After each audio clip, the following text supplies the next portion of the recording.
What's up, everybody? It is Skullman here, bringing you another Skullman Reads. Today, I'm going to be reading some Creepypasta, and the story is called Squidward's Suicide. I loved SpongeBob as a kid, and hearing that they have a Creepypasta story about SpongeBob, well, it's basically with Squidward. Oh, this should be great. This should be fun! My mind's gonna probably get blown because I never heard of this story before. So this is fun! Alright, links in the description to read along, so yeah, go ahead and click on that if you want. I just want to start off by saying, if you want an answer at the end, prepare to be disappointed. There just isn't one.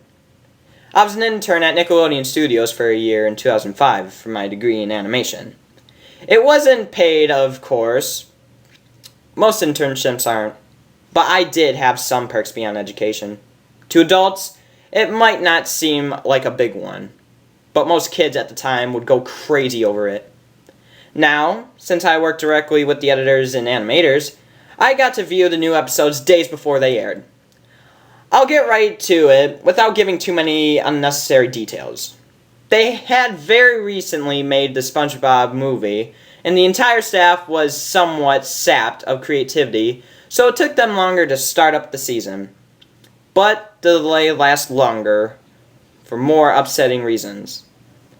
There was a problem with the Series 4 premiere that set everyone and everything back for several months. Me and two other interns were in the editing room, along with the lead animators and sound editors for the final cut. We received the copy that was supposed to be Fear of a Krabby Patty, and gathering around the screen to watch. Now, given that it isn't final yet, animators often put up a mock title card, sort of an inside joke for us, with phony, oftentimes lewd titles, such as How Sex Doesn't Work, instead of Rockabye Bible. When SpongeBob and Patrick adopt a sea scallop. Nothing particularly funny, but work-related chuckles. So, when we saw the title card, Squidward's Suicide, we didn't think it more than a morbid joke. One of the interns did a small throat laugh at it. The happy-go-lucky music played as it normal. The story began with Squidward practicing his clarinet, hitting a few sour notes like normal. We hear SpongeBob laughing outside, and Squidward stops, blah, blah, yelling at him to keep it down as he has a concert that night and needs to practice. SpongeBob says okay and goes to see Sandy with Patrick. The bubble splash screen comes up, and we see the ending of Squidward's concert. This is when things began to seem off. While playing, a few frames repeated themselves, but the sounds didn't. At this point, sounds is synced up with animation, so yes, that's not common. But when he stops playing, the sound finishes, and the skip never happens. There is slight murmuring in the crowd before they begin to boo him. Not normal cartoon booing that is common in the show, but the crowd but you could very clearly hear Melissa, or something like that. I don't know. Malice, maybe? Fuck it. In it, yeah. Squidward's in full frame and looks visibly afraid. The shot goes to the crowd, with SpongeBob in center frame, and he, too, is booing. Very much unlike him. That isn't the oddest thing, though. What is odd is everyone had hyper-realistic eyes, very detailed. Clearly not shots of real people's eyes, but something a bit more real than CGI. The pupils were red. Some of us looked at each other, obviously confused. But since we weren't the writers, we didn't question its appeal to children yet.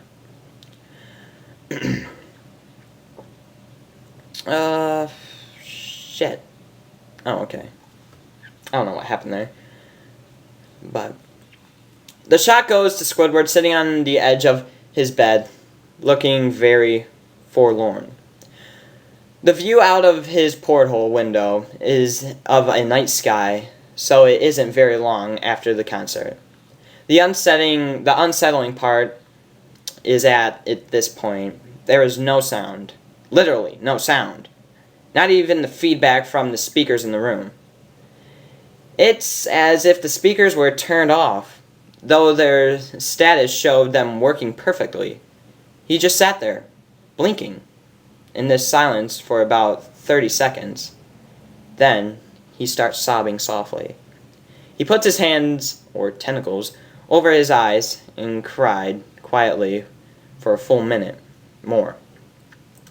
All the while, a sound in the background very slowly growing from nothing to barely audible. It sounded like a slight breeze through a forest.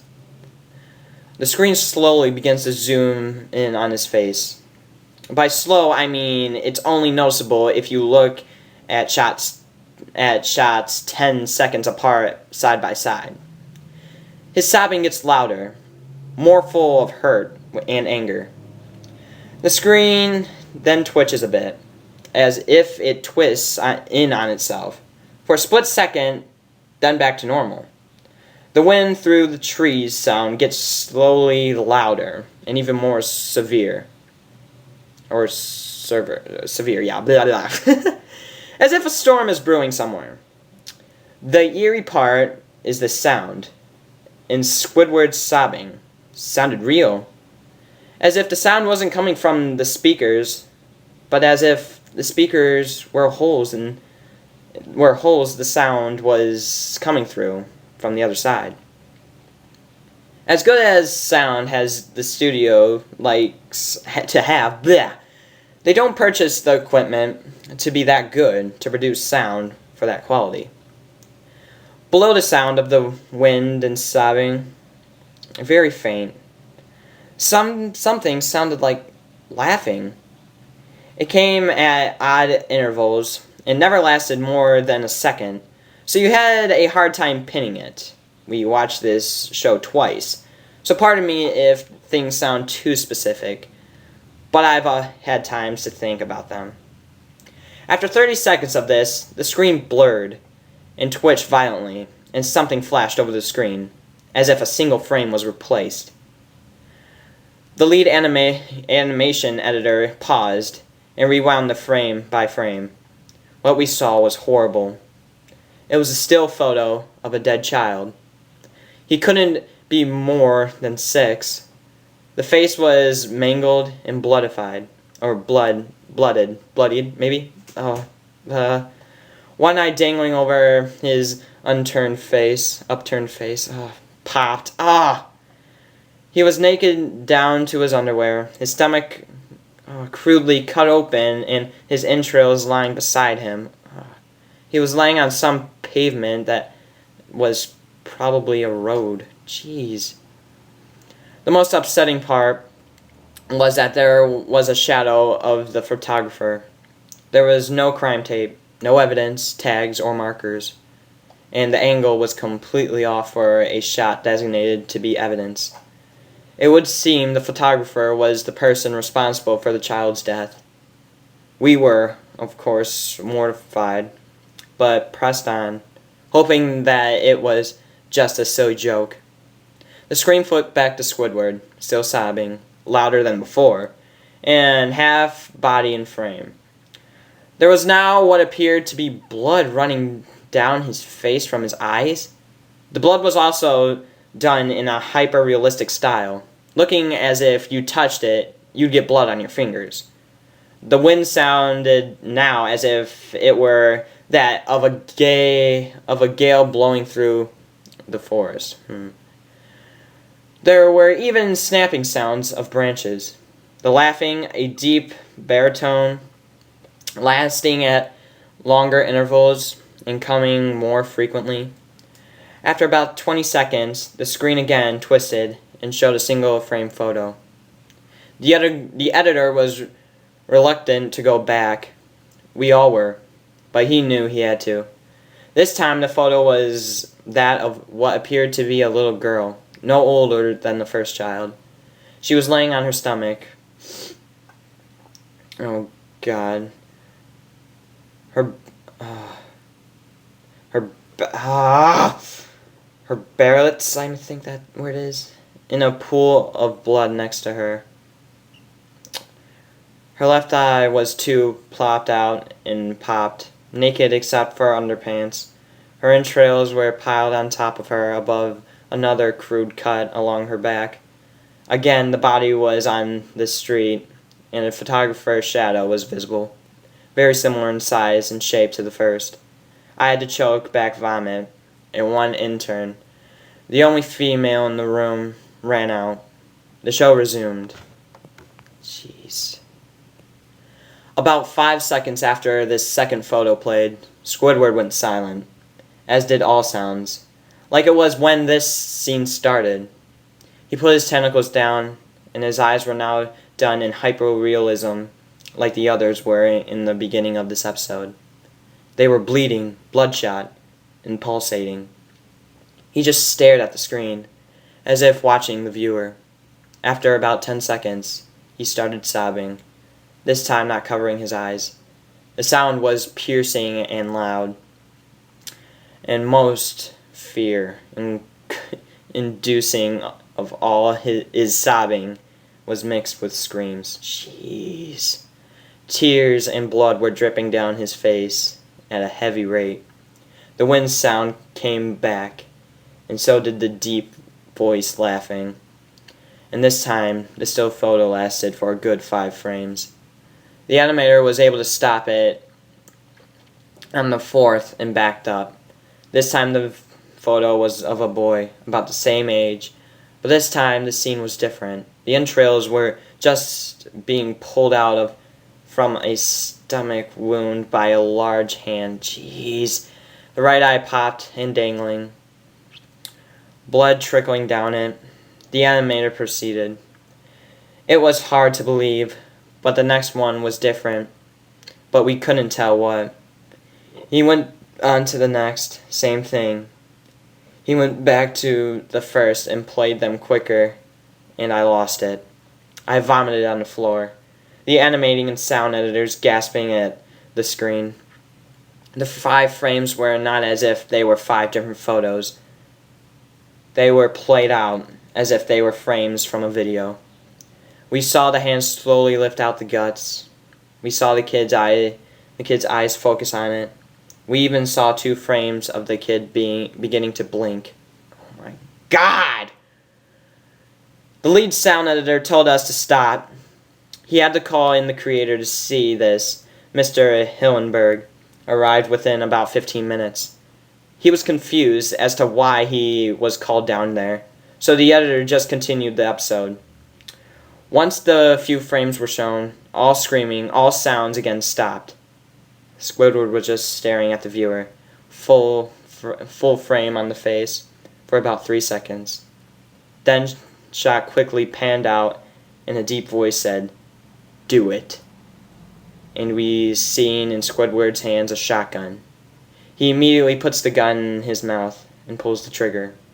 Realistic blood and brain matter splatters the wall behind him and his bed, and he flies back with force. The last 5 seconds of the episode showing his body on the bed, on his side, one eye dangling on what's left of his head above the floor, staring blankly at it. Then the episode ends. Mr. Hillenberg, obviously angry at this, he demanded to know what the heck was going on. Most people left the room at this point, so it was just a handful of us to watch it again. Viewing the episode twice only served to imprint the entirety of it in mind, and caused me horrible nightmares. I'm sorry I stayed. The only theory we could think of was the file was edited by someone in the chain from the drawing studio to here. The CTO was called in to analyze when it happened. The analyst of a file did show it was edited over by new material. However, the timestamp of it was a mere 24 seconds before we began viewing it. All equipment involved was examined for foreign software and hardware, as well as glitches, as if the timestamp may have glitched and showed the wrong time, but everything checked out fine. We don't know what happened, and to this day, nobody does. There was an investigation due to the nature of the photos, but nothing came of it. No child scene was identified, and no clues were gathered by the data involved, nor physical clues in the photos. I never believed it an unexplainable phenomenon before, but now that I have something happened can't prove anything about it beyond anecdotal evidence, I think twice about things. Holy shit!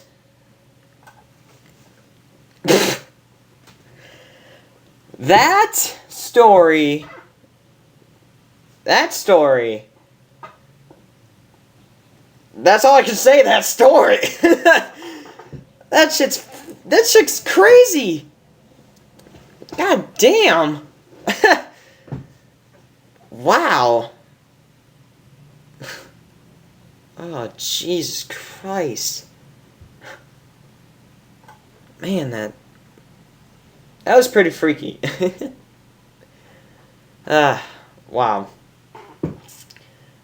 Well, you guys have it. Creepypasta, whatever it is, story, I guess. But that's enough for right now.